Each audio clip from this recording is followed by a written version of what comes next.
Bir dövlətin dövlət kimi inkişaf eləməsi və dövlət olması üçün əsas iki önəmli vacib detal vardır. Bunlardan biri dilidir, ikincisi isə mədəniyyətdir.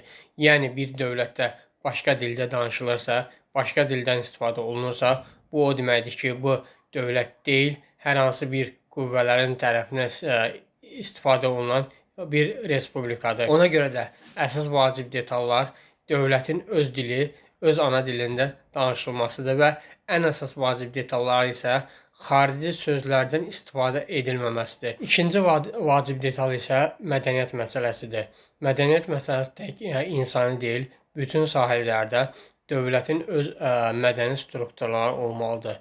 Əgər bir strukturda mədəniyyət digər toplumların, digər ölkələrin, respublikaların mədəniyyəti istifadə olunarsa, onlardan örnəklər istifadə olunarsa, bu da deməkdir ki, həmin sektoru, həmin respublikalar, həmin dövlətlər tərəfindən idarə olunur. Ona görə də gəlin öz dilimizə və mədəniyyətimizə çox hörmətlə yanaşaq.